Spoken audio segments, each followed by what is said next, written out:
गांधी और अंबेडकर दो ऐसे लोग हैं जिन्होंने भारत की आज़ादी के बाद एक बड़ी भूमिका निभाई इस बात को शेप करने में कि आगे का भारत कैसा दिखेगा। आज हमारी लाइफ में जो कुछ भी होता है वो उस चीज़ का बहुत बड़ा इम्पैक्ट है कि तब इन्होंने क्या सोचा और क्या निर्णय लिए। इसलिए इनको इंडिविजुअली देखना बड़ा इंटरेस्टिंग होगा। 1869 और 1891 ये दोनों लोगों के जन्मदिन हैं। 22 साल का अंतर था दोनों में। आप अपने पेरेंट्स से देखिए, लगभग 22 साल का ही अंतर होगा। तो एक जनरेशनल गैप आ जाता है और ऐसे जनरेशनल गैप वाले लोग जब साथ में काम करते हैं तो डेफिनेट सी बात है कि थॉट्स में क्लैश भी हुआ होगा। और आज के समय जब आप गांधी और अंबेडकर को देखते हैं तो ये इंसान नहीं बल्कि कोई कॉन्सेप्ट लगते हैं। कोई बड़ा सा कॉन्सेप्ट है गांधी या कोई बड़ा सा कॉन्सेप्ट है अंबेडकर। बट अगर इन्हें ह्यूमंस की तरह देखें, दो इंसानों की तरह देखें, तो बड़ा इंटरेस्टिंग हो जाता है हिस्ट्री को देखना। There, of course, I met him also and faced him also. He had opened his real fangs to me, you see, and I could see the inside of the man. You see, while others who generally went there as devotees, you see, saw nothing of him except the external appearance which he had put up as a Mahatma. You see. अच्छा, उस समय की history थी भी बड़ी रोचक। अब देखिए, उस समय जो कास्ट डिस्क्रिमिनेशन था अभी भी भारत के कई हिस्सों में होता है, बट उस समय इतना ज़्यादा था कि आप शायद आज इमेजिन नहीं कर सकते। ऐसे में भारत के अंदर दलित्स और अनटचेबल्स को चाहिए था कि उन्हें कोई एक वॉइस मिले, कोई आवाज़ मिले जो उनको रिप्रेजेंट कर सके। और ऐसे में गांधी और अंबेडकर नाम की दो बड़ी सॉलिड आवाज़ें उन्हें मिली। अच्छा, उस समय का पॉलिटिकल क्लाइमेट भी बड़ा इंटरेस्टिंग था। 1937 का साल इमेजिन करिए। भारत की आज़ादी को मात्र 10 साल बचे हैं। सेकेंड वर्ल्ड वॉर 2 साल में शुरू होने वाली है और फर्स्ट वर्ल्ड वॉर को बीते अभी कुछ ही साल हुए हैं। आप ऐसे जंक्चर पर खड़े हैं जहां पर भारत के अंदर भारत की आज़ादी को लेकर तमाम सारी आवाज़ें बुलंद हो रही हैं, मगर ये आवाज़ें एक टेबल पर नहीं आ रही, अलग अलग हैं। कहीं कांग्रेस बात कर रही है, कहीं हिंदू महासभा, कहीं मुस्लिम लीग, कहीं स्वराज पार्टी। इनको एक साथ लेकर आना था और उसके लिए बात की गई कि एक राउंड टेबल कॉन्फ्रेंस यानी गोल मेज सम्मेलन बुलाया जाए।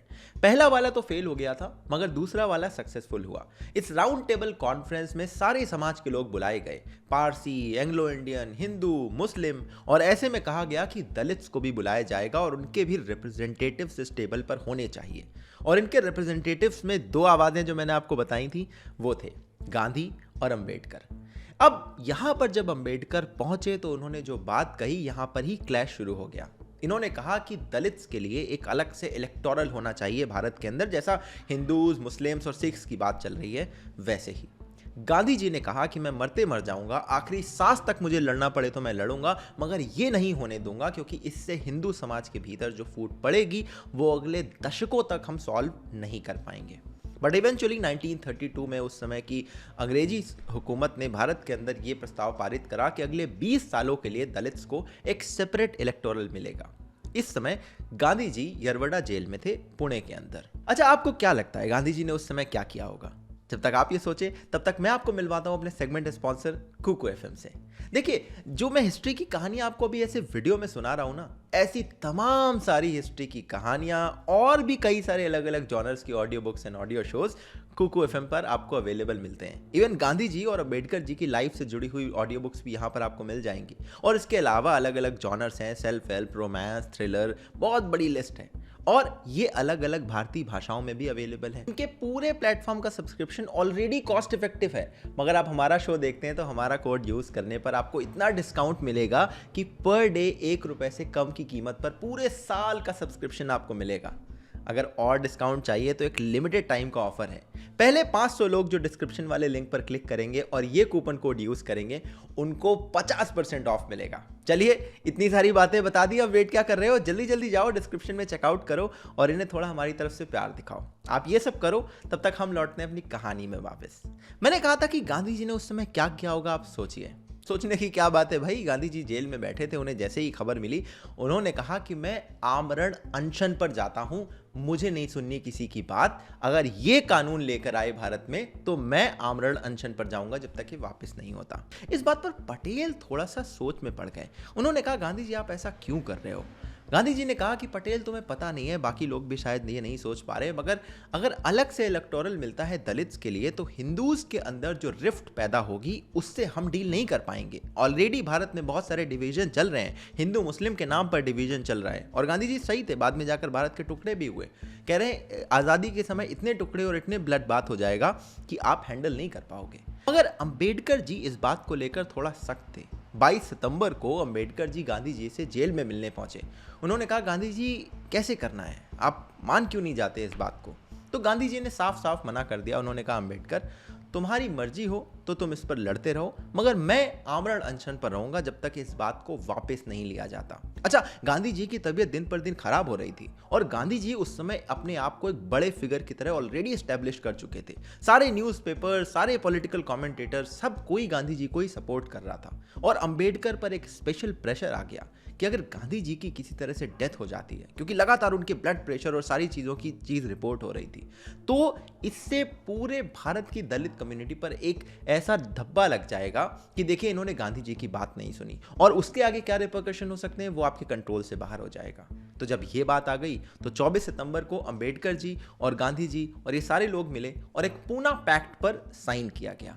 इन्होंने कहा कि कुछ जो दलित्स के लिए रिजर्वेशन है सीट्स में उसको हम बढ़ाएंगे और दलित्स का रिप्रेजेंटेशन डेफिनेटली पार्लियामेंट में ज़्यादा होना चाहिए, बट एक अलग से इलेक्टोरल उनके लिए रखना सही नहीं है। अगर किसी सीट में जहाँ पर दलित को रिजर्व करी गई है वो सीट और वहाँ पर दलित्स माइनॉरिटी में है तो जो अपर कास्ट है उनका भी ट्रस्ट उस दलित कैंडिडेट को जीतना होगा। ऐसी सब बातें उसमें लिखी गई और तब जाकर इस पूना पैक्ट पर साइन किया गया। अच्छा, अंबेडकर और गांधी को अगर आप साइड बाय साइड रखकर देखें और दलित्स के लिए उनके पर्सपेक्टिव को समझें तो आपको एक स्टार्क डिफरेंस दिखाई देगा। गांधी जी ये मानते थे कि जो अनटचेबिलिटी की प्रॉब्लम है या भारत में कास्ट डिस्क्रिमिनेशन है वो एक सोशल प्रॉब्लम है। अंबेडकर जी ये मानते थे कि ये सोशल प्रॉब्लम होगी मगर इसका सल्यूशन करने के लिए इसको पॉलिटिकल प्रॉब्लम बनाकर ही सॉल्व किया जा सकता है। और यहीं पर गांधी जी और अंबेडकर जी के बीच में एक बेसिस डिवाइड था जो आगे बढ़कर रिफ्ट के रूप में कन्वर्ट हुआ। ऐसी रिफ्ट के रूप में कन्वर्ट हुआ जहां एक समय अंबेडकर जी बीबीसी का इंटरव्यू देते समय कहते हैं, I have a feeling that I know him better than most other people because he had opened his real fangs to me, you see, and I could see the inside of the man, you see, while others who generally went there as devotees, you see, saw nothing of him except the external appearance which he had put up as a Mahatma, you see. But I saw him in his human capacity, the bare man in him. He was, in my judgment, you see, an episode in the history of India, never an epoch maker.